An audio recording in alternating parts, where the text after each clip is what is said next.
किराएदार बेटा। उठ जा नालायक, सुबह के 8 बजने को है। तुझे एग्जाम नहीं देना क्या? थोड़ी देर और सोने दीजिए ना पापा। तू उठता है या फिर मैं तेरे ऊपर पानी फेंकूं? रोज गधों की तरह सोता रहता है। पेपर की कोई टेंशन ही नहीं है। और एक हमारा समय था जब हम पेपर में फेल होने के डर से रात भर पढ़ा करते थे, सो ही नहीं पाते थे। तो क्या आप उसका बदला मुझसे लेंगे? मैं 15 मिनट बाद उठ जाऊंगा, आप प्लीज जाइए, मुझे डिस्टर्ब मत कीजिए। इतना कहकर रौनक रजाई ढककर फिर से सो जाता है। तू ऐसा नहीं मानेगा, रुक मैं अभी पानी लेकर आता हूँ। बस फिर क्या था, इतना कहकर वो भागते हुए बाथरूम में जाते हैं और पानी की एक बड़ी सी बाल्टी लाकर रौनक के ऊपर फेंक देते हैं। पानी पड़ते ही रौनक झट से उठ जाता है। ये आपने क्या किया पापा? अब तू उठेगा नहीं तो यही करना पड़ेगा ना। वैसे थैंक्स डैड, आपके कारण ना अब मुझे नहाने की भी जरूरत नहीं पड़ेगी। चलिए अब आप माँ से बोलकर मेरे कपड़े निकलवा दीजिए, तब तक मैं ब्रश कर लेता हूँ। वैसे कल ना आप एक काम और करना, नहलाने के साथ साथ मुझे ब्रश भी करवा देना। ये ब्रश करने में ना मुझे बहुत आलस आता है। रौनक की बातों से अरविंद का मुंह खुला का खुला रह जाता है। वो अपनी पत्नी कमला के पास जाता है और रौनक की हरकतों के बारे में बताता है, जिसे सुन उसकी पत्नी हंसने लगती है। तुम अपने बेटे को समझाने के बजाय हंस रही हो। रौनक बच्चा है, धीरे धीरे सुधर जाएगा, आप क्यों उसके पीछे पड़े रहते हो? अभी नहीं सुधरेगा तो कब सुधरेगा? 10वीं क्लास में है रौनक, वो अब कोई बच्चा नहीं रहा। अरविंद की इतना बोलते ही वहाँ रौनक भी आ जाता है। क्या डैड, मैंने आपको एक काम दिया था, वो भी नहीं हुआ आपसे। अरे क्या हुआ बेटा? माँ, मैंने डैड से बोला था कि वो आपको बोलकर मेरे स्कूल की यूनिफॉर्म निकाल दे, लेकिन मेरे पीछे पड़ने के अलावा इनसे एक काम ढंग से नहीं होता। देख रही हो कमला, देख रही हो अपने लाडले को? अरे आप चुप रहिए जी। चलो बेटा, मैं तुम्हें कपड़े निकाल कर दे देती हूँ बस। ऐसे ही साल पर साल बीतते जाते हैं, लेकिन रौनक के रवैये में कोई बदलाव नहीं आता। वो पहले से भी ज्यादा आलसी और पूरी तरह अपने माता पिता पर निर्भर हो जाता है। 2 साल बाद पता नहीं कहाँ गायब रहता है पूरे दिन, अब तक तो आ जाना चाहिए था। अरे आप इतनी फिक्र क्यों कर रहे हैं उसकी? दोस्तों के साथ खेल रहा होगा, आ जाएगा अभी। ये कोई टाइम है खेलने का? 10 बजने वाले हैं, इतनी रात में कौन खेलता है? कमला कुछ कहती उससे पहले ही रौनक वहाँ आ जाता है। मम्मी जल्दी से खाना लगा दो, बहुत भूख लग रही है। तुम्हें तब तक खाना नहीं मिलेगा जब तक तुम बता नहीं देते कि इतनी रात गए कहाँ से आ रहे हो। ओह प्लीज डैड, अब आप एसी पे प्रद्युमन बनकर मेरे सर पर बंदूक लेकर मत बैठ जाना। अपनी फालतू की बकवास बंद कर और बता कहाँ से आ रहा है। माँ अब समझाइए ना डैड को। बता देना बेटा, इनको भी तसल्ली हो जाएगी। आप बोल रही हैं तो बता देता हूँ। मैं दोस्तों के साथ मूवी देखने गया था, इसलिए देर हो गई। तू इन सब चीजों में मेरे पैसे उड़ाता है? कभी 1 रुपया कमाने के बारे में सोचा है तूने? जब देखो हवा की तरह पैसे उड़ाता रहता है। माँ अब आप इन्हें चुप करा दीजिए, वरना ना मुझे गुस्सा आ जाएगा। अच्छा क्या कर लेगा? बता ना क्या कर लेगा तू? वैसे बात तो ठीक ही है, मैं कर ही क्या सकता हूँ। पैसे तो फिर भी मैं आपसे ही मांगूंगा ना। चलिए अब ये सब बात छोड़िए और मम्मी मेरे लिए खाना लगा दीजिए। अभी लगा देती हूँ बेटा। मैं बता रहा हूँ कमला, एक दिन ये ऐसे ही बिगड़ जाएगा। ओफो, आप क्यों इतना पीछे पड़े रहते हो मेरे बच्चे के? बात की बात में देखेंगे, अभी आप शांति से उसे खाना खाने देंगे।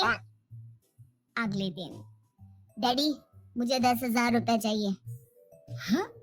अब इतने पैसे क्यों चाहिए तुझे? डैड आप बिना सवाल किए कभी पैसे नहीं दे सकते क्या? जब तक तू बताएगा नहीं तुझे पैसे भी नहीं मिलेंगे। अरे अब आप अपने बेटे को पैसे भी नहीं दे सकते? नालायक, तेरी उम्र के लोग नौकरी करते हैं और एक तू है जो नौकरी करने का नाम ही नहीं लेता कभी। आप लोगों के होते हुए भला मैं नौकरी क्यों करूं? अरे हम कब तक पैसे देंगे तुझे? तुझे भी तो अपने पैरों पर खड़ा होना होगा ना। कौन सा उधार के पैरों पर खड़ा हूँ? अपने ही तो पैरों पर खड़ा हूँ मैं। इसी तरह रौनक दिन प्रतिदिन लापरवाह होता जाता है। उसकी लापरवाही को देखते हुए अरविंद और कमला अपने बेटे की शादी कराने का फैसला लेते हैं और 1 महीने के अंदर अंदर ही रौनक की शादी मेघा नाम की लड़की से करा देते हैं। शादी के कुछ दिन बाद, रौनक, मुझे एक अच्छी सी साड़ी चाहिए, आप ला दोगे ना? हाँ, क्यों नहीं। कितने तक की आती है साड़ी? यही करीब 5,000 तक की। तुम चिंता मत करो, मैं आज ही डैडी से पैसे मांगकर तुम्हारे लिए साड़ी ले आऊंगा। आप कब तक ऐसे ही अपने पापा से पैसे मांगते रहेंगे? कोई अच्छी सी नौकरी क्यों नहीं कर लेते आप? अरे डैड के होते हुए मुझे नौकरी करने की जरूरत ही क्या है? पर आप ऐसे कब तक उनसे पैसे मांगते रहेंगे? कुछ आपको अपने दम पर भी तो करना होगा ना। अब तुम भी बाकी लोगों की तरह मुझे ज्ञान देना शुरू मत कर देना। साड़ी चाहिए ना तुम्हें, मिल जाएगी बस।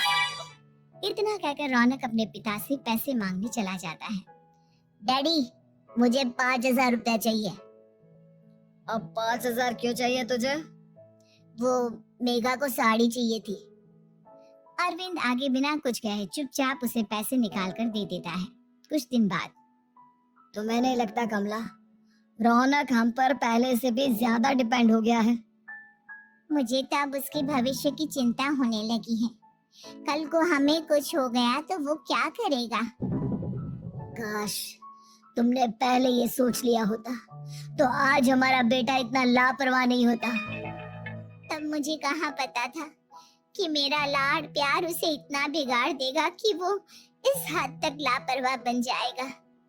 कोई बात नहीं, अभी भी देर नहीं हुई। मुझे पता है उसे कैसे सुधारा जा सकता है। कैसे? अरविंद कुछ कहता उससे पहले रौनक वहां आ जाता है और पैसों के लिए हाथ फैलाने लगता है।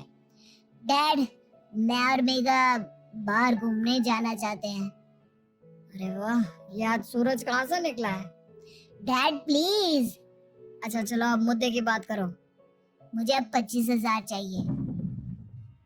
अब तुम्हें 1 रुपया भी नहीं मिलने वाला। अगर तुम्हें पैसों की इतनी ही जरूरत है तो कोई ढंग की नौकरी कर लो।